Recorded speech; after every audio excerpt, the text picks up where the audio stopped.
Okay, to start this video out, I do have a confession to make. I have finally given in. I have lost a tight race.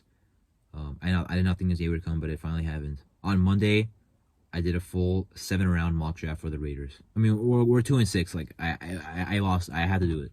On to more serious matters. Well, actually, not really because I have another joke planned. Yay! So, if we lose this game, you can forget firing McDaniels. I mean, if we lose this game, I want the Las Vegas Metropolitan Police Department to have this man in handcuffs leaving Allegiant Stadium. This is such a this is such a given to us easy win.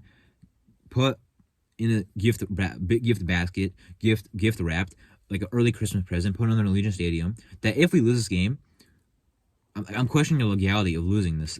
We are an NFL organization. If we do not capitalize on an easy given opportunity, I'm going to be very upset. But now, before I get into the preview of the game, I do want to go over some news this past week of the Raiders.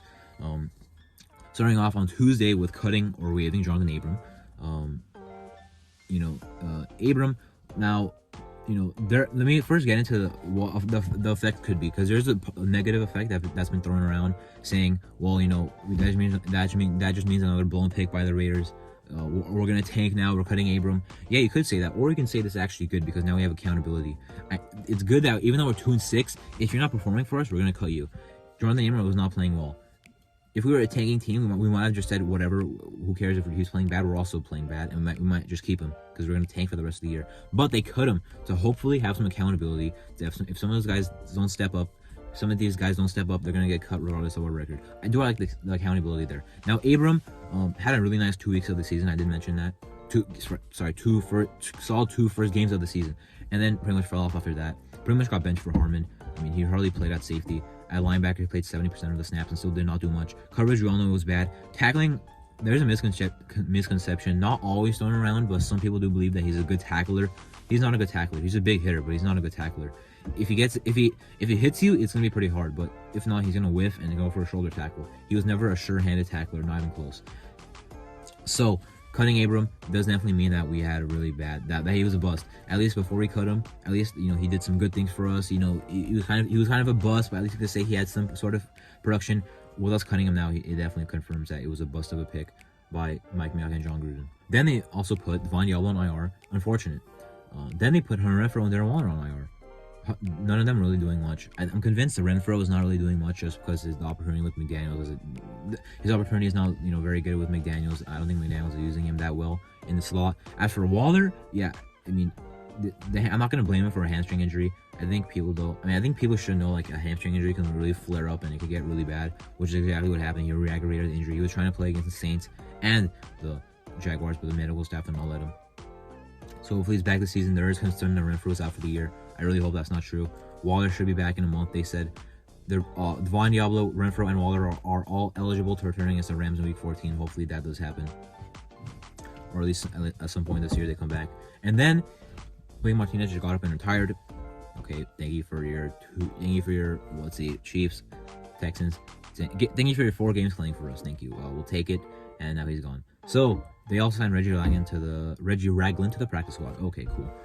Yeah, okay, hello, nice to meet you. And then, well, I know who he was, but you know what I'm saying. Then, they also put Palomel on the active roster, which was actually before that. I messed up the chronological order. Palomel, I don't think will play a ton.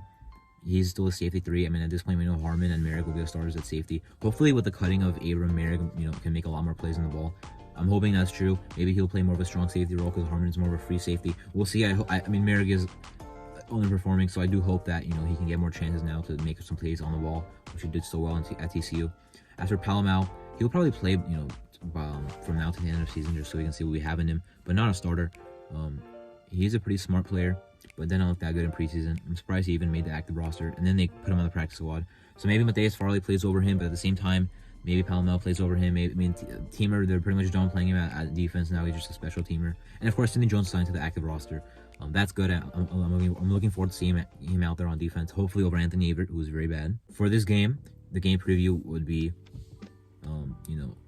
they do have Jonathan Taylor, first concern to look out for. Now, he's kind of had a down season, which is really weird coming off his insane historical year last year. He's battled some injuries, and there's some games he just did not as good. Doesn't mean he's not a guy to look out for. We already know the Raiders defense. Jonathan Taylor could be having a bad year, come into our stadium and destroy us. that were the Raiders defense. Now he did do that again in 2020 as a rookie. He came into Legion Stadium and destroyed us.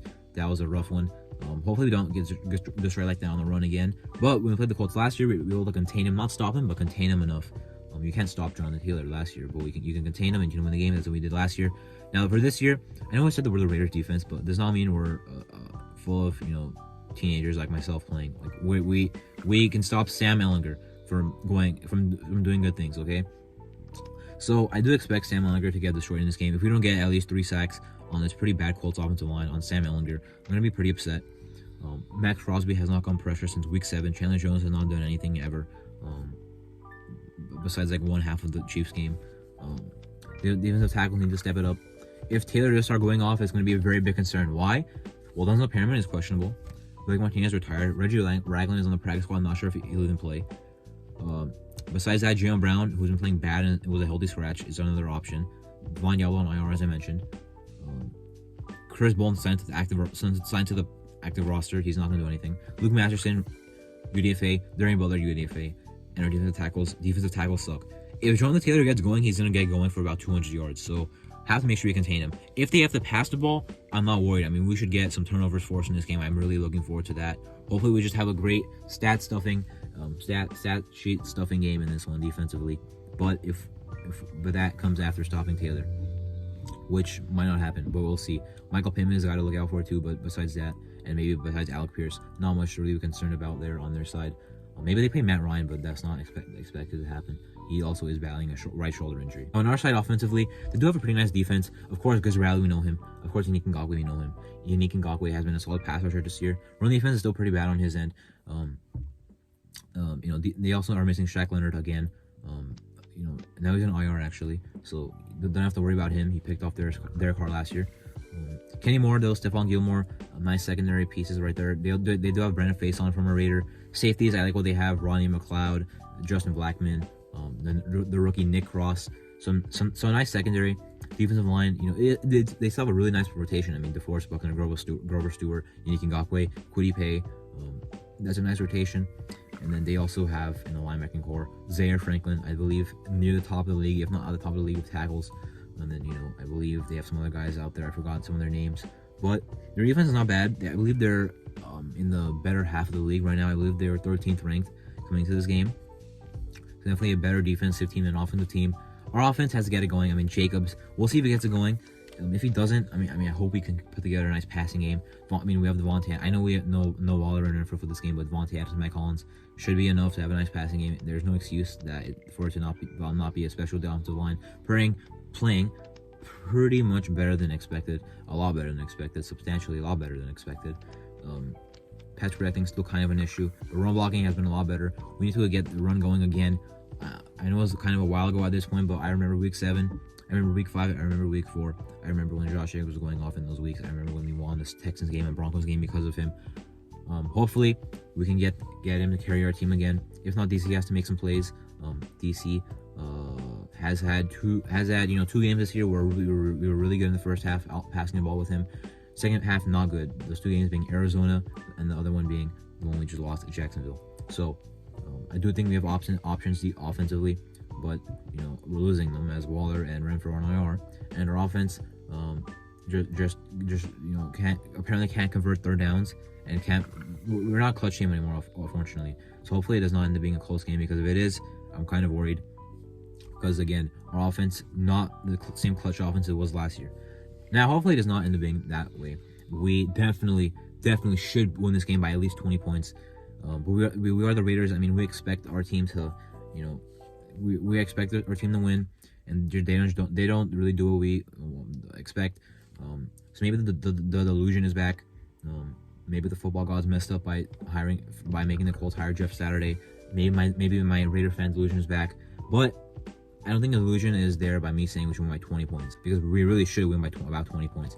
Now, after we lose, don't worry, I'm not going to say we're going to make a comeback this year. Our season is still probably over, even if we win this game by a big amount. But for this game, we should definitely win. I'm not going to say, we're going to... We'll see. I don't want to underestimate the Colts, but Jeff Saturday, if this man beats us, I might make a mock draft video. But Anyway, that was my game preview for the Raiders Colts regular season Week 10 game. I'm Martha, and thank you for watching.